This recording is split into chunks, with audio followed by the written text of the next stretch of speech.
Hello, it's Friday. You can tell around the table it's Friday, TGIF. Thanks for ending your week with us and kickstarting your weekend with these crazy co-hosts of mine, ladies. It's so great to have you guys here. We hope it's been a good few days for you viewers, but if not, we've got some great encouraging blogs and vlogs and resources for you on our website, so please check them out. And make sure you give us some feedback. Tell us how we're doing, what we can do better, what we're doing awesomely, if that's a word, but give us your feedback. And check out our partners and sponsors. We've got some great people that we call friends, and especially the New Life Bible app. Download that, and just check out all the great things that we're doing on our website. So, it's flashback time. Welcome, you guys. How was your week? Awesome. Good? I missed you. Yeah, I know. I have missed you. I know. Welcome back. Thank you. Flashback, and I love this time because I just love looking at all your pictures. But Cheryl, you're on the hot seat. You are the first flashback of this Friday. Nice. What's up? Show us. So the picture that I brought is fairly recent, it's 2014, and it's of me and my boo. Oh, yeah. And it's my husband, and we're standing outside of the church that we got married at. Shout out Malvern Christian Assembly. Oh, nice one. And we were celebrating 19 years. And the reason I brought it was amazing. it was 19 years. And 19 was such an interesting year for us. And I think I just wanted to just let some people know that marriage is work. Yeah. You know, it's ministry. And I know we'll talk about marriage someday. Yeah. But I just want to celebrate. We made it, you know, and so it's good. at the core of it all, we're best friends. And that's what's taken us through. And now we're year 21. I got married when I was 6 years old. I was going to say that. Had to get permission from the parents. Oh my gosh. Yeah, it's great. Oh goodness. And what's your husband's name? Exciting. His name is Greg. Greg. Yes. That's awesome. Yeah, we definitely, you know what, we'll have to get him on or something onto the show and then about help marriage. us understand you a bit more too. No. So congratulations. But I think that's good. Exciting. Yeah. It's work. Marriage is work, and I think we definitely need to do a marriage show. Hard work. Yeah. Rewarding, but hard work. Yeah. Yeah. Thanks for bringing that. That's awesome. Great. Joanna, what's your picture? Today I bring you 6-year-old Joanna, and I'm playing the violin. Cute. Do you play it now? Do you still play it? We're all really impressed. Oh, wow. I don't anymore. I played through from when I was in kindergarten. There was a boy in my class who played the violin, and I loved him. Oh, so that's why you didn't always follow the boy. I won't say his name in case his family will watch this show. But I loved this boy, and I went home and declared that I too must play the violin. And so I got stuck with it then for my entire childhood. And he was long gone by the first grade. So, anyways, I played throughout childhood orchestras and then worship stuff at church. Nice. Good for you. But by the time I went into university, it was clear that it was not my destiny and future to do it. And there are far more qualified people than me. So this is little, awesome. I love it. little violinist. And my parents would make me it was their party trick, right? They'd bring me out. I'm sure it was adorable, but I hated it. I'd have to come out and play. I think the violin I is love one it. of the most beautiful. I love that. instruments. We should maybe bring back, we all have probably, do you play any instruments? Anybody? I did Violin. the cup. Sing, you do I did violin? And I have it in my garage. We definitely need to do that. And I can do maybe a tiny bit of piano and guitar. I can actually play Away. drums. Okay, we're going to do that one that show. will be my next flashback. Okay, we're going to do a show. This is my picture. This is a picture of Dory, my birth mother. Cool. And yes, I'm taller than her. She's like 4'7", and it's the first person I was like, I'm taller than you. At a whopping 4'10.5". That's how tall I am. I was taller than her. And this is in 2003. So it's a pretty miraculous story of being adopted, finding her in the Philippines, and the reunion that took place. So this picture is in the reunion of Dory. And I think that moment, this picture represents that moment of God's love for the orphan. I love that. It was so, because what we didn't realize, it's that when you're adopted, it's that let's find belonging and understanding about where you came from. But what we didn't realize was that Dory had prayers for 30 years every day for me. Wow. And hoping to God that I'd be okay and that I would be placed in a home that would be loving and caring. And yet we didn't think about that because it was all about me finding her and finding sort of this identity and understanding where I came from, because my parents are German and Ukrainian descent, and I'm in a very sort of white culture, and yet I'm very Filipino. And so seeing Dory was like, wow, but then hearing her side of the story, and that's why I'm always about the story, always reminds me to celebrate women who have done the greatest sacrifice by giving their child up for adoption.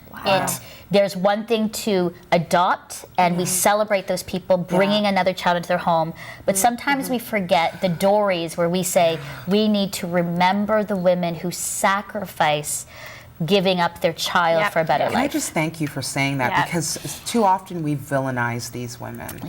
How could you? You know, and we think of the heartache, but there's such a story behind. And when little Dory hugged my dad, like, 4'7", my dad's like 6 foot. Wow. And she goes, thank you, through our interpreter, thank you, Mr. Estabrooks, so good. for answering the prayer of a mother. I think for me, this picture represents the sense of this humanity in God, and I watched, and like tears streaming down our faces, going, this is God at work who loves the orphan. Nice. So this is the picture, and there's Dory, a wonderful woman, hard-working farmer's wife.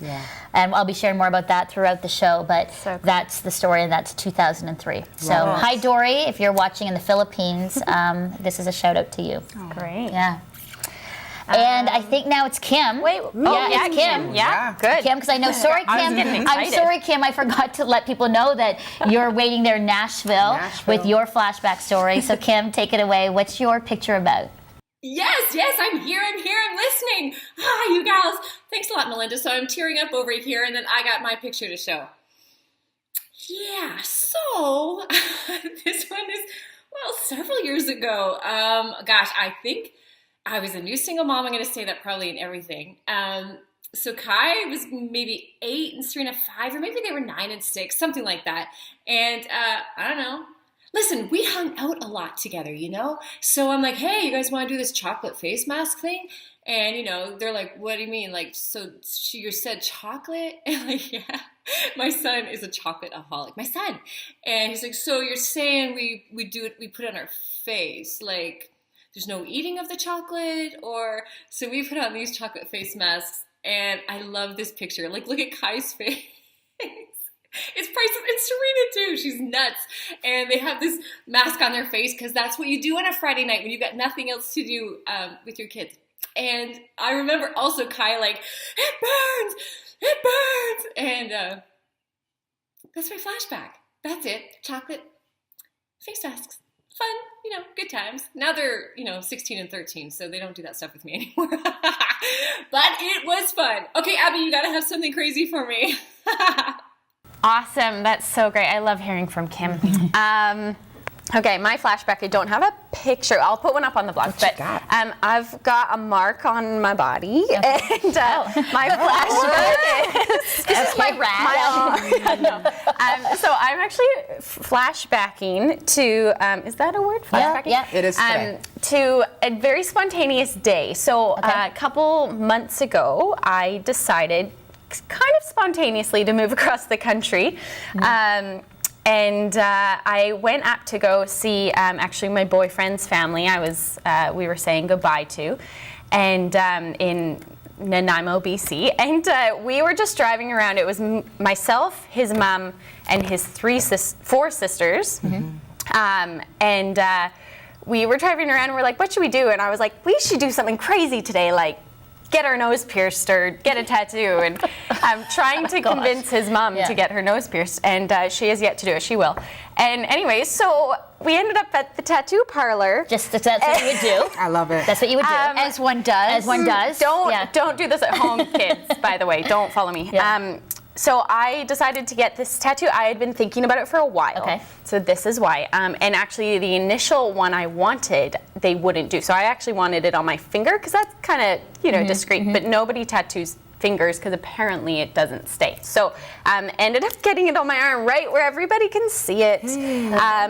But it says "Remain in my love," and why I wanted that, and I wanted that this phrase on my arm was so that I would see it all the time. And it's for me, it's not for anybody else, but it's to remind myself that no human will fulfill me, and that only the love of the Father will will make me whole. And so, it's my daily reminder. That's beautiful. Okay, put it up again so we can all see. Yes, so remain I'll put a picture up. We should all get tattoos that say "See Here Love." Oh, yes.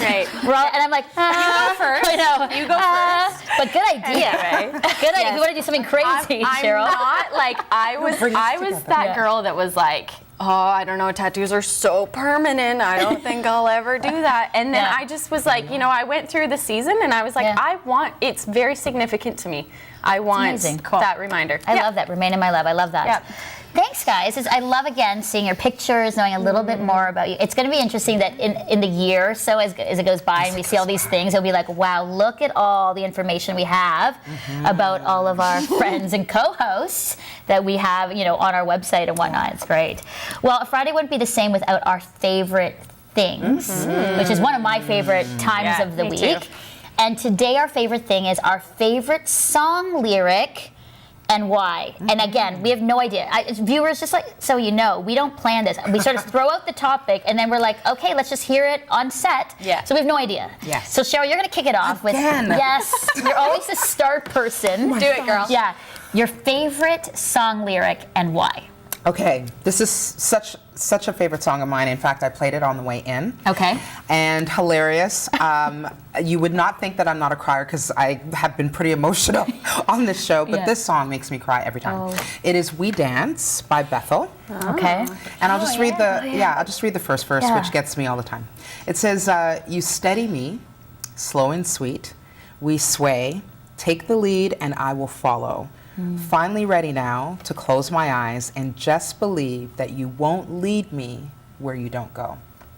Well, that's beautiful. This whole song is about a daughter dancing with a father, and just sort of metaphorically, this dance of life and surrendering to God. And it hits me so hard because I'm fatherless. I don't have a dad in my life, and so this whole idea and concept of a father's love has been really big for me to journey through. And so just the idea of trust and surrender and almost stepping on the feet of our Father and just knowing you've got me, So I love that song.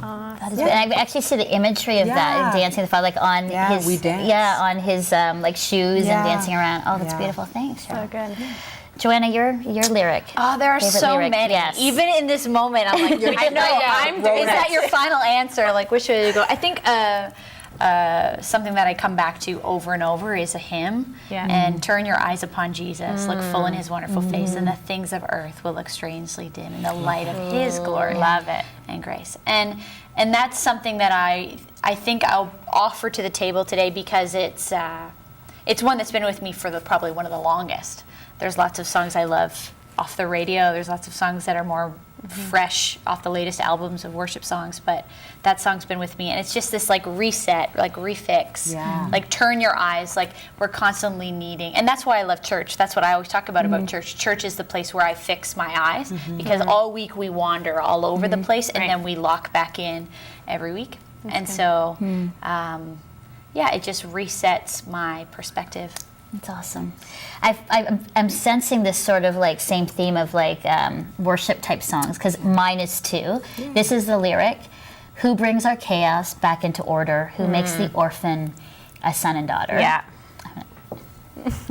The King of Glory. And the chorus is, "This is amazing grace, this is unfailing love." And I'm so thankful for Phil Wickham.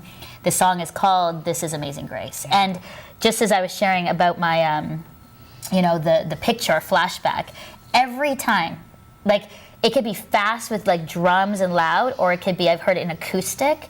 There is this sense that the King of Glory gives a name and family to the orphan. Who brings our chaos back into order, and who gives a son and daughter this name and this belonging. And so every time I hear that song, I just burst into tears because the truth of it is that. So because I've met so many people on my journey who are orphaned, not necessarily orphaned like have been adopted, but feel orphaned in so many other ways. And yet there is this promise that the King of Glory brings you and lifts you into his bosom, says, "You are mine, and I am going to name you as my beloved daughter and my beloved son." And when people who are struggling so much with identity and abandonment and lack of family, that truth is So true. I can such it's relate. such hope, Yeah. right? I It's can such relate. hope. So that one from Phil Wickham, I always love, and I'm so thankful for that lyric. And really, it's one of my favorites. Oh, good. Kim's with us too. Hey, Kim, are you crying along with us? I don't know, but I know you've got some inspiring favorite song lyric over there in Nashville. Why don't you share about that with us? Oh, you girls have the greatest songs. I love those. I love music. It means so much to me. So this was almost a little hard for me because so many songs are going through my head. I love so many of them. Many mean something, very deep for me. And but then it clicked. There was a little song that I would sing for my kids every single night going to bed, every night. Actually, from the moment they were in my womb. So those kids are in my belly, and then those kids are kids, and every night before bed. And sometimes, even now, my kids are teenagers now, they're like, hey, can we just sing that song? And actually, there were a couple of them. Joanna, Turn Your Eyes Upon Jesus was one of them. I love that song. But then there was this other little song that we would sing every night, and it was just simply, because he lives, I can face tomorrow. Because he lives, all fear is gone. Because I know he holds the future. Life is worth the living just because he lives. And that just sums it all up for me. And that's what I want my kids to always remember, and that's what I want my own heart to know. I don't know what's going to happen in the years to come, but if there's any song I want them to remember, I want them to know my mom sang that song to me, and I know that because Jesus lives, I can face tomorrow and anything that comes my way. Because he lives, all fear is gone. I got nothing to fear. Because he lives, I know who holds my future. And life is worth living just because he lives. Doesn't that just kind of wrap it all up? It does for me. I love it. I love music. Abby, what is your song? All right. Wow. All right. These are all so good.